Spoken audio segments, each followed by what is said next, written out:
खोस्त में मौजूद CIA officers bin Laden तक पहुंचा सकने वाले सोर्स मिलने की संभावना से काफी उत्साहित थे, इसलिए उसकी तलाशी नहीं ली गई। उसे ऐसे ही अंदर जाने दिया गया। पूरी CIA टीम वहाँ मौजूद है।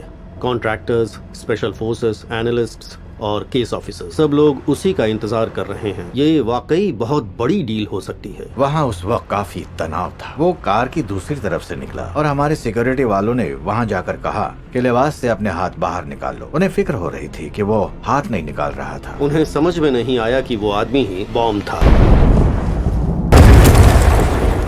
मैं अपने फैमिली रूम फ्लोर पर बैठी थी और एक फोन आया। उसने कहा, ट्रेसी एक बड़ा धमाका हुआ है। मैंने कहा कि क्या बोल रही हो? मुझे नहीं लगता कि वहाँ कोई टीवी भी ऑन था। मुझे नहीं पता था कि क्या हुआ था। अब अफगानिस्तान की ओर CIA के 7 ऑफिसर्स की जान लेने वाले आत्मघाती हमले के बारे में कुछ जानकारियाँ सामने आई हैं। बताया जा रहा है कि हमलावर को बेस में बुलाया गया था और उसकी तलाशी भी नहीं ली गई थी। This is for you, smartwatch. It's detonator. You will be sent to the hell. उस आदमी से अमेरिकन्स कभी नहीं मिले थे, तब भी उसे एक बहुत ही सुरक्षित CIA बेस में आने दिया गया और वहाँ उसने अपने विस्फोटक में धमाका कर दिया। अपने 7 ऑफिसर्स की मौत पर आज CIA हेडक्वार्टर्स में झंडा आधा झुका रहा। डायरेक्टर लियोन पनेटा ने कहा कि उनकी मौत अपने देश से दूर और दुश्मन के पास हुई है। दुश्मन को ज्यादा ही करीब था। मेरी कॉलीग जेनिफर मैथ्यूज अफगानिस्तान में CIA बेस चीफ और होस्ट थी। हम बहुत करीब थे। अलकायदा के बारे में पता लगने के समय से मैं और जेनिफर साथ साथ काम कर रहे थे। जीना ने फोन करके बताया जेनिफर मारी गई। ये सुनकर बहुत बुरा लगा। मुझे याद है मैं चर्च गई थी जहाँ नॉर्मल प्रेयर्स हो रहे थे, सेना के लिए प्रेयर्स हो रहे थे। मैंने सोचा हमारा क्या, जेनिफर का क्या। मुझे याद है कि मैं CIA के हर ऑफिसर के अंतिम संस्कार में गया और मैंने गौर किया कि उस बहुत ठंडे मौसम में भी एक परिवार अपने घर के फ्रंट पोर्च पर एक साइन लेकर खड़ा था जिस पर लिखा था कि हमें सुरक्षित रखने के लिए शुक्रिया। मुझे याद है कि मैंने उनके परिवार के लोगों से बातचीत की थी। जिन माँ बाप से बात हुई उन्होंने कहा कि अपने मिशन को अधूरा मत छोड़ो, जिससे उनके अपनों की जान गई है। हार मत मानना। और जाहिर सी बात है कि मिशन था बिन लादेन को पकड़ना। अगर अलकायदा को लग रहा था कि खोस्त में हुए हमले से हम कमजोर हो जाएंगे तो वो बिल्कुल गलत थे, बल्कि उसका तो बिल्कुल उल्टा असर पड़ा। हमारी सोच बदल गई। खोस्त हमले ने उसे निजी बना दिया, बहुत निजी बना दिया। हम 9/11 की 10th एनिवर्सरी के करीब पहुंचते जा रहे थे और बिन लादेन को ढूंढ निकालने की मांग और चाहत बढ़ गई थी। ओसामा बिन लादेन की तलाश अभी भी जारी है और ये अमेरिकन्स को परेशान कर रहा है। बिन लादेन के ऊपर $2.5 करोड़ का इनाम लगाया गया है। उनकी तलाश में हमारे जासूस और हमारी स्ट्राइक टीम्स हर जगह मौजूद हैं। आखिर वो आदमी अब तक बचा हुआ कैसे है? बुरे सुराग और बार बार कामयाबी के पास पहुंच जाने की गलतफहमी से हमारा दिल कई बार टूट चुका था। वो इस जगह पर है, वो उस जगह पर है। उसे पकड़ने के लिए सेना को 1 से ज्यादा बार भेजा गया, लेकिन कभी कामयाबी नहीं मिली। इससे सवाल ये पैदा होता है कि इंटेलिजेंस एजेंसीज वाकई कितनी इंटेलिजेंट है। उस समय तक दोनों पार्टियां CIA पर लगातार हमला कर रही थी। बिन लादेन को पकड़ना या खत्म करना हमारी नेशनल सिक्योरिटी के लिए अहम होगा। CIA और पूरी इंटेलिजेंस कम्युनिटी पर और चुस्ती से काम करने का काफी दबाव था। बिन लादेन और अलकायदा के पीछे पड़ जाओ। 2009 में एक दोस्त ने मुझसे कहा कि केविन, बिन लादेन टीम में शामिल होकर आप हमारी मदद कर सकते हैं। टीम का एक ही मिशन था, बिन लादेन को ढूंढना। मैंने अपनी टीम से कहा कि हर हफ्ते मेरे ऑफिस में आकर मुझे रिपोर्ट करो। तुम क्या तलाश रहे हो, क्या मिल रहा है, तुम्हारे पास क्या सुराग हैं, तुम्हारे पास कौन सा ऐसा सबूत है जो पुख्ता साबित हो सके। अफगानिस्तान से भागकर वो कहाँ जा सकता था, वो कहाँ गया था, क्या वो अब भी जिंदा था, ये सवाल हमेशा मौजूद थे। इसलिए जब वो टीवी पर दिखता था तो उसे पूरा एनालाइज किया जाता था। हमने बिन लादेन के मीडिया स्टेटमेंट्स के हर पहलू पर फोकस करना शुरू किया। हम बिन लादेन की टेप्स को गौर से सुनते थे कि उसमें कोई ऐसी आवाज है या नहीं जिससे हमें पता चल सके कि वो कहाँ छुपा हुआ है, जैसे किसी परिंदे या किसी इंडस्ट्री या फैक्ट्री की आवाज। क्या वो छिपे हुए संदेश भेज रहा था? बैकग्राउंड में क्या था जिससे पता चल सके कि वो कहाँ हो सकता था? हमने ये भी पता लगाने की कोशिश की कि वो अपने वीडियोस कैसे न्यूज तक पहुंचा रहा था। वो जहाँ भी था वहाँ संदेश ले जाने का उसके पास कोई जरिया होगा। हमें नहीं लगता था कि किसी इलेक्ट्रॉनिक डिवाइस या फोन जैसी चीज का इस्तेमाल कर रहे थे, शायद कुरियर्स का इस्तेमाल कर रहे थे। अगर हम उसके किसी कुरियर का पता लगा पाए तो उससे हमें बिन लादेन की लोकेशन मिल सकती। हर सुराग पर काम किया। कुरियर के बारे में जो लीड है वो 2002 में मिली थी। हम जानते थे कि कोई शख्स बिन लादेन का भरोसेमंद कुरियर था। और उसका नाम मालूम करने की पूरी कोशिश की गई थी। पकड़े गए लोग झूठे नाम बताते थे। वो कहते थे कि कोई कुरियर नहीं था। कुछ लोग कहते थे कि ये कुरियर तो था, लेकिन अब वो काम छोड़ चुका है। कुरियर के बारे में सच्चाई का पता लगाना बहुत ही मुश्किल हो गया था। 2002 के अंत तक नॉर्थ अफ्रीका की सरकार की हिरासत में अलकायदा का एक आदमी था, जिसे गिरफ्तार करके पूछताछ की गई थी कि वो क्या जानता था, किसे जानता था। और उस पूछताछ में उसने एक शख्स का नाम लिया जो उसके मुताबिक 9/11 की घटना से पहले बिन लादेन के लिए और बाद में खालिद शेख मोहम्मद के लिए काम करता था, और वो उन दोनों के बीच कुरियर था। और उसने बताया कि कुरियर का नाम था अबू अहमद। उस जानकारी में हमारी काफी दिलचस्पी थी। हमने उस समय तक CIA की एक सीक्रेट जेल में बंद KSM यानी खालिद शेख मोहम्मद से पूछा कि उसे अबू अहमद के बारे में क्या पता था। उससे पूछताछ के लिए काफी सख्ती बरती गई थी। हम जो कुछ भी पूछते थे वो हमें तुरंत बता देता था। उसने हमें बताया कि हाँ, मैंने अबू अहमद के बारे में सुना है, लेकिन अब वो अलकायदा के साथ नहीं है। फिर वो अपनी कोठरी में गया जहाँ हमने पहले से ही जासूसी यंत्र लगा रखे थे। उसने वहाँ अपने साथ मौजूद सभी अलकायदा के लोगों से कहा कि कोई भी कुरियर के बारे में नहीं बताएगा। KSM कुरियर को बचाने की पूरी कोशिश कर रहा था, क्योंकि वो जानता था कि अबू अहमद हमें बिन लादेन तक पहुंचा सकता है। तो हमने तय किया कि हमें अबू अहमद का पता लगाना होगा। बिन लादेन और KSM को उससे बेहतर आदमी नहीं मिल सकता था। वो बहुत अच्छी ऑपरेशनल सिक्योरिटी दिखा रहा था, जिसकी वजह से उसे ढूंढना बहुत मुश्किल था। आखिरकार हमें पता लग गया कि वो कुवैत का था। हमने हर मुमकिन सुराग पर काम किया और हमें बिल्कुल पता नहीं था कि उसकी शक्ल कैसी थी। वो पहेली जैसा था। उसकी जिंदगी और उसके मूवमेंट्स के पैटर्न का पता लगाने में हमें बहुत दिनों तक काफी मेहनत करनी पड़ी, ताकि हम जान सकें कि वो कहाँ जाता था, किस तरह के कम्युनिकेशंस का कैसे इस्तेमाल करता था। हमें फिक्र थी कि कहीं ऐसी गलती ना हो जाए जिससे उसे भनक लग जाए कि हम उसे ढूंढ रहे थे। 2002 से 2010 तक यही सब कुछ चलता रहा। हम लोगों को उसे ढूंढने में 8 साल लग गए। 2010 की गर्मी के मौसम में हमें एक कामयाबी मिली। हमने पता लगाया कि उसका फोन पाकिस्तान के पेशावर शहर में था और हमने वो फोन कॉल सुन लिया था। वो अपने किसी पुराने परिचित से बात कर रहा था। उसका दोस्त पूछ रहा था कि आजकल तुम क्या कर रहे हो, बहुत दिनों से तुम्हारी खबर नहीं है, तुमसे मुलाकात भी नहीं हुई, आखिर तुम कर क्या रहे हो। वो कहता रहा कि मैं थोड़ा व्यस्त चल रहा हूँ, मैं काम कर रहा हूँ। उसका दोस्त उसके पीछे पड़ गया। उसने कहा कि आखिर तुम कर क्या रहे हो, क्या चल रहा है। और फिर वो एक पल के लिए खामोश रहा। फिर उसने कहा कि मैं वही काम कर रहा हूँ जो मैं पहले करता था। उसके दोस्त ने तुरंत कहा अल्लाह हाफिज। ये साफ था कि पहले वो बिन लादेन के लिए ही काम करता था। अब हमें ह्यूमन इंटेलिजेंस की जरूरत थी। लोग इंटेलिजेंस के काम को बस रिपोर्ट्स पढ़ने वाले एनालिस्ट का काम समझते हैं।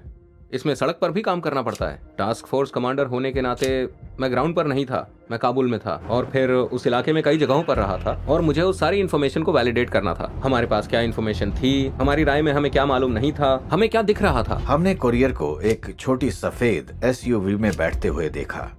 पाकिस्तान में ऐसी ढेरों सफेद SUVs हैं। हमारे CIA ऑफिसर्स पेशावर से एबोटाबाद तक उस गाड़ी का पीछा करते रहे। आखिर में वो गाड़ी एक बड़े से घर के बाहर रुकी। कई चीजों से ये इशारा मिल गया था कि उस घर में कुछ तो चल रहा था। वो अब तक देखी गई तमाम चीजों से बहुत अलग था। हमने देखा कि वो एक कंपाउंड था जो उस इलाके के किसी भी कंपाउंड से ज्यादा बड़ा था। हमें पता चला कि कुरियर अबू अहमद ने 2005 में अबोटाबाद के एक महंगे इलाके में वो घर खरीदा था, जबकि उसकी कोई इनकम नहीं थी। उसके कंपाउंड की दीवारें 12 से 18 फुट ऊंची थी, उनके ऊपर कंटीले तार लगे थे और उसकी बालकनी में एक प्राइवेसी वॉल थी। पहाड़ों की वजह से अबोटाबाद टूरिस्ट एरिया के तौर पर मशहूर था, तो फिर वहाँ पर 8 फुट ऊंची वॉल आखिर कोई क्यों बनाएगा। ऊपर की मंजिल पर सिक्योरिटी की बात अजीब थी। हमने पूरे मामले को समझना शुरू किया।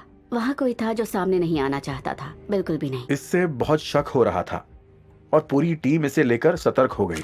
जाहिर था कि वहाँ कोई बहुत अहम इंसान मौजूद था। मैंने तुरंत अमेरिका के प्रेसिडेंट के पास जाकर बताया कि हमें उस जगह पर क्या मिला। हमने पहले डिपार्टमेंट ऑफ डिफेंस के सीनियर ऑफिशियल माइक विकर्स और व्हाइट हाउस में काउंटर टेररिज्म के हेड जॉन ब्रेनन को जानकारी। माइकल मोरेल ने एक दिन पहले मुझे बताया था कि ये बहुत संवेदनशील जानकारी है जिसे प्रेसिडेंट ओबामा तक पहुंचाना है। प्रेसिडेंट के साथ पहली मीटिंग के बाद लियोन पेनेटा ने बताया कि हमने बिन लादेन के कुरियर को जियो लोकेट कर लिया था और हम उसका पीछा करते हुए एक कंपाउंड तक पहुंचे। मैंने कहा मिस्टर प्रेसिडेंट, बहुत हद तक मुमकिन है कि बिन लादेन उस जगह पर छुपा हो सकता है। प्रेसिडेंट ओबामा को कुछ हद तक उम्मीद थी कि ये वाकई ऐसी जानकारी हो सकती है जो हमने पहले कभी किसी असली सुराग के तौर पर नहीं देखी। ब्रीफिंग के अंत में प्रेसिडेंट ने हमें 2 ऑर्डर्स दी और बराक ओबामा आमतौर पर ऑर्डर्स देने वाले शख्स नहीं थे। पहला ऑर्डर था कि लियोन, माइकल, पता लगाओ कि उस कंपाउंड के अंदर क्या चल रहा है, और दूसरा ऑर्डर था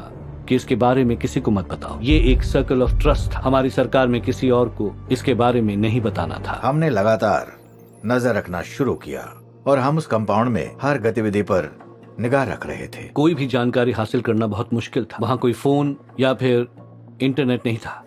अबू अहमद जो सेल फोन इस्तेमाल करता था, उनमें वो अबोटाबाद से बाहर निकलने तक बैटरीज नहीं डालता था। वो एक जबरदस्त ऑपरेशनल सिक्योरिटी बरत रहा था। डायरेक्टर पनेटा ने वहाँ से जानकारी हासिल करने के लिए कुछ आइडियाज दी। क्या हम वहाँ के पेड़ों पे कैमरास लगा सकते हैं? कुछ लोगों ने कहा कि क्या हम उनका कचरा हासिल करके उनसे सुराग ढूंढने की कोशिश करें, लेकिन वो लोग अपने अहाते से कचरा बाहर नहीं जाने देते थे। वो उसे वहीं जला देते थे। हम एक डॉक्टर के साथ काम कर रहे थे ताकि वो पोलियो के टीके लगाने के बहाने कंपाउंड में जाकर खून का नमूना ले सके। हम उससे पता लगा सकते थे कि वो बिन लादेन का परिवार था या नहीं। कोरियर ने उन्हें अंदर आने की इजाजत नहीं दी। समय के साथ हमें उस कंपाउंड में आने जाने वाली महिलाएं और बच्चे दिखाई देने लगे। हमने उन्हें ट्रैक करना, उन पर नजर रखना शुरू किया। हमें पता चला कि उस कंपाउंड में 2 परिवार रहते थे, अबू अहमद और उसके भाई का परिवार। लेकिन जब हमने सैटेलाइट फोटोग्राफी पर गौर किया तो हमें पता चला कि उस घर में एक तीसरा परिवार भी था जो कभी बाहर नहीं निकलता था। पाकिस्तान के उस इलाके में दूसरे बच्चों की तरह उस कंपाउंड के बच्चे स्कूल नहीं जाया करते थे। हमने रस्सियों पर सूख रहे कपड़ों से हिसाब लगाया कि परिवार के कितने सदस्य वहाँ रह रहे थे। हमें पता चल गया था कि बच्चों और बड़ों की तादाद कितनी है, जिससे हमें काफी शक होने लगा था कि वो तीसरा परिवार कौन हो सकता था। एक बार मुझे एक उम्र दराज आदमी दिखा जो घर से निकलकर अहाते में ऐसे घूम रहा था जैसे जेल के अहाते में कोई कैदी घूमता है। हर रोज वो बाहर आकर बगीचे में घूमता था। हम उसे पेसर बुलाते। हमें जो आदमी दिख रहा था और उस समय धूप में उसकी जो परछाई बन रही थी, उसे नापकर हमने मेंसुरेशन से हिसाब लगाया और उसकी बिल्कुल सही हाइट कैलकुलेट की और हमने अनुमान लगाया कि उसका कद लगभग उसामा बिन लादेन जितना ही था। ये देखकर मेरे तो रोंगटे खड़े हो गए थे। हमने उसे ढूंढ लिया। मैंने बिन लादेन से जुड़े दूसरे कई सुराग देखे थे, लेकिन जितना पक्का ये सुराग था उतना पक्का कोई नहीं था। मुझे याद है कि मैंने कहा था कि ये बिन लादेन ही हो सकता है। उस आदमी की शक्ल पहचानने के लिए जो करना पड़े करो। उन्होंने कहा कि ये बहुत मुश्किल काम है डायरेक्टर। वहाँ एक तरफ 18 फुट ऊंची दीवार है और दूसरी तरफ 12 फुट ऊंची। हमें बढ़िया शॉट नहीं मिल पाएगा। मुझे याद है कि मैंने उनसे कहा था कि मैंने फिल्मों में देखा है कि CIA ऐसा काम कर सकती है, और हम सब हंसने लगे, लेकिन उन्हें वहाँ से कोई साफ तस्वीर नहीं मिली। डायरेक्टर पेनाटा ने और बहुत सी जानकारियां हासिल करने के लिए काउंटर टेररिज्म सेंटर पर बहुत दबाव डाला। एक दिन मुझे CIA की बिन लादेन यूनिट में आकर उसके इंटरव्यू के बारे में जानकारी देने के लिए कहा गया, तो मैंने कहा ये बहुत पुरानी स्टोरी है, आता हूँ। मैंने बिन लादेन का इंटरव्यू 1998 में किया था और वो मेरी जिंदगी का एक अकेला ऐसा इंटरव्यू था जो समय के साथ अहम होता जा रहा था। अब मैं CIA के साथ बैठकर उस फुटेज को देख रहा था। मुझे लगा कि शायद वो ये जानना चाहते थे कि बिन लादेन के आसपास कैसी सिक्योरिटी थी, वो अंदर कैसे आता था, बाहर कैसे जाता था, रेडियो कम्युनिकेशंस कैसे थे। मैं उन्हें काफी बारीकी से सब कुछ बता रहा था। फिर उन्होंने पूछा कि क्या आपके पास उसके चलने की कोई एक्स्ट्रा फुटेज है। आखिर वो उसके चलने फिरने की फुटेज क्यों चाहते थे? उस समय मुझे बिल्कुल आइडिया नहीं था, लेकिन पता चला कि वो उस फुटेज से पता लगाना चाहते थे कि उसके चलने फिरने, हल्की लंगड़ाहट और कद काठी के मामले में उस आदमी और बिन लादेन के बीच कोई मेल था या नहीं। वो 1998 में मुझसे मिलने के लिए आते समय ली गई वीडियो से उसे परखना चाहते थे ताकि वो श्योर हो सकें, लेकिन मुझे पता नहीं था। मिलर की फुटेज से पता चला कि दोनों में समानताएं थीं, लेकिन ये बिन लादेन के वहां होने का पक्का सबूत नहीं था। सोच रहा था कि वो बिन लादेन हो सकता है। हर कोई यही सोच रहा था। इस बात को बस इस हद तक साबित करना था कि फैसला लेने वालों को इतना भरोसा हो सके कि वो उस पर कोई एक्शन ले सके। वो हर हफ्ते मुझे रिपोर्ट करते थे। कई बार वो आकर कहते थे कि हमें कोई जानकारी नहीं मिली। मैंने उनसे कहा था कि ये काफी नहीं है और ठीक भी नहीं है। एक सर्वाइवल मैकेनिज्म के तौर पर आप अपने काम में भावनाओं से अलग हो जाते हैं। मैं अपने बेटे की यादों की मूवीज बना रही थी क्योंकि वो हाई स्कूल की पढ़ाई पूरी करके निकलने वाला था। मुझे याद है उस रात मैं गुस्से में अपने काम पर गई थी मुझे बस अपना काम खत्म करना था। हमेशा ये एहसास रहता था कि हम पूरी मेहनत नहीं कर रहे थे। हम वीकेंड्स पर भी काम करते थे, अपने परिवार वालों से नहीं मिल रहे थे। और फिर उस तलाश के दौरान ही मेरी माँ गुजर गई। मौत से पहले मैंने उनके गुजरने से पहले उन्हें बताया था कि मैं एक बहुत अहम काम में लगी हूँ, कि आपको उसका नतीजा बहुत जल्दी पता लगा। जब वो कैंसर से मरी तो उस समय काम की भारी जिम्मेदारी ने ही दुख से बाहर निकलने में मेरी मदद की।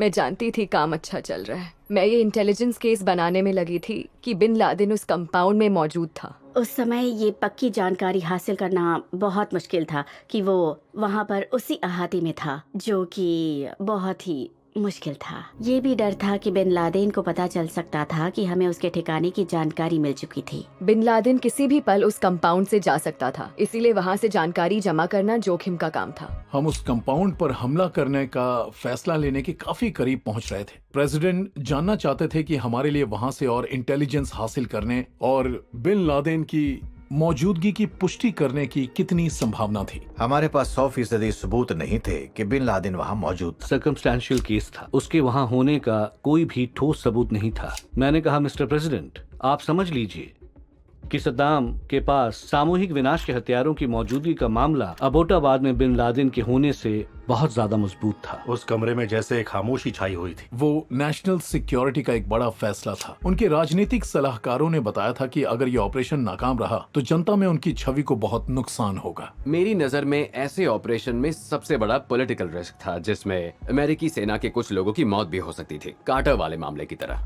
जब ईरान में इस्लामी रेवोल्यूशन हुई थी तो वहाँ हमारे एम्बेसी पर कब्जा हो गया था। कई लोगों को बंधक बना लिया गया था। प्रेसिडेंट कार्टर ने बंधकों को छुड़ाने के लिए ईरान में हेलीकॉप्टर भेजने के आदेश दिए और वो हेलीकॉप्टर्स रेगिस्तान में क्रैश हो गए। कई लोग मारे गए थे। इससे उनकी छवि कमजोर हुई थी, अमेरिका कमजोर लगने लगा था। कार्टर से तुलना का मतलब था कि वो एक नाकाम ऑपरेशन था। वो चुनाव के 1 साल पहले हुई थी। कार्टर दोबारा नहीं चुने गए। मैंने प्रेसिडेंट ओबामा को ये कहते हुए सुना कि मुझे पॉलिटिक्स की परवाह नहीं है। बिन लादेन बहुत लंबे समय से अमेरिकी कानून के हाथों से बच रहा है। प्रेसिडेंट ने कहा कि मैं चाहता हूं कि इस कंपाउंड पर हमले के लिए तुरंत ऑपरेशंस तैयार करो। उन्होंने कहा, मैंने अब तक इसका फैसला नहीं लिया है, लेकिन अगर हमें ये करना है तो जल्दी करना होगा। उन्होंने कहा, प्लान बनाओ। फोन की घंटी बजी। जॉइंट चीफ्स ऑफ स्टाफ के वाइस चेयरमैन का फोन था।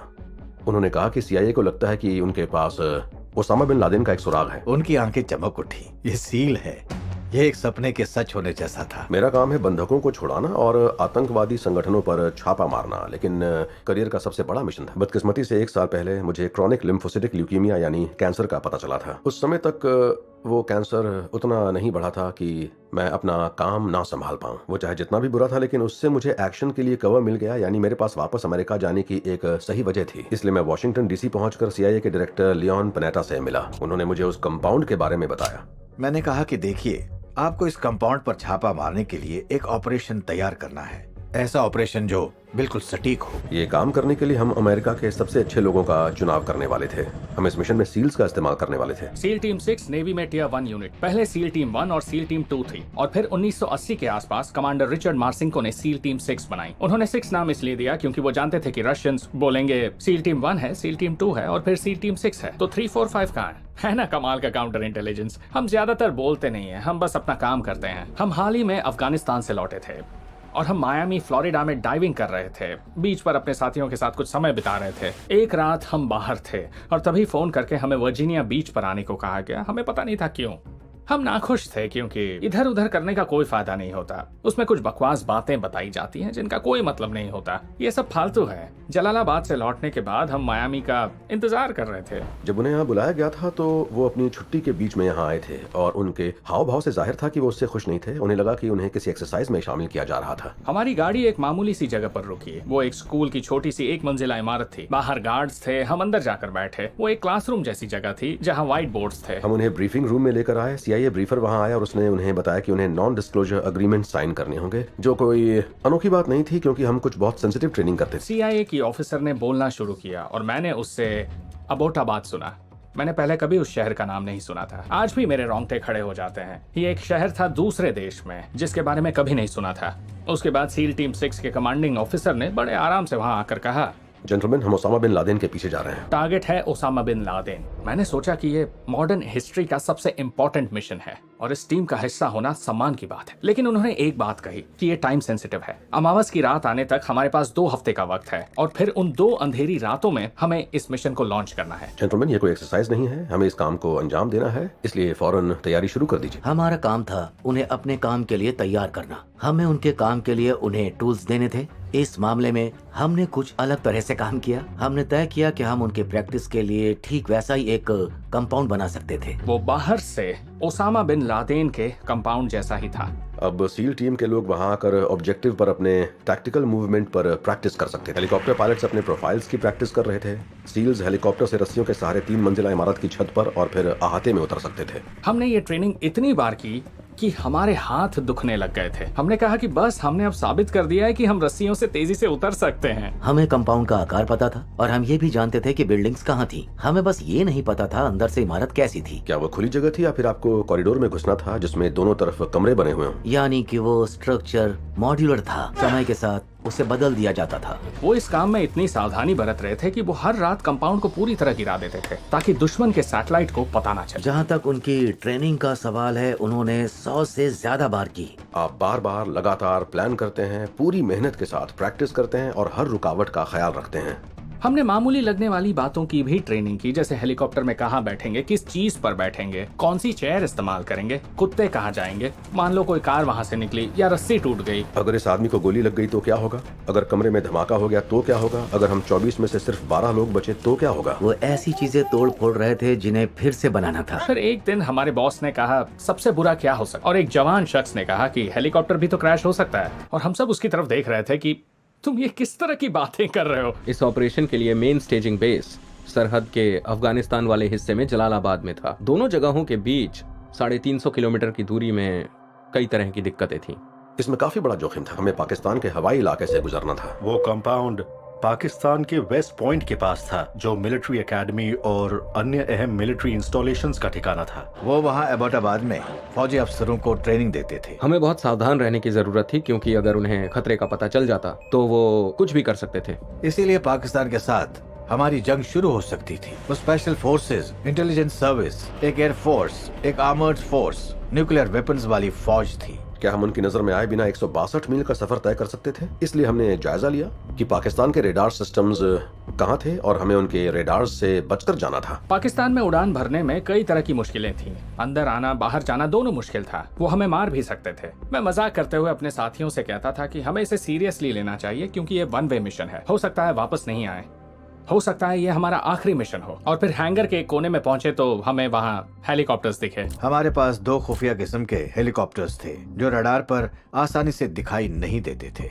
हम हंस रहे थे। मुझे याद है हम बात कर रहे थे कि हमारे जिंदा रहने की संभावना अभी बढ़ गई है क्योंकि हम ट्रांसफॉर्मर्स में बैठकर जंग पर जाने वाले थे। ये नए हेलीकॉप्टर्स में पहला मिशन होने वाला था।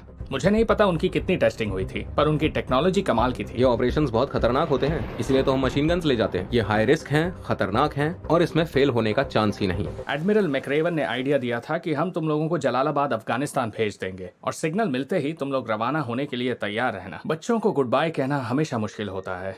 बदकिस्मती से सील टीम 6 में हमें इसकी आदत होती है। मैंने अपने बच्चों के साथ यही किया है।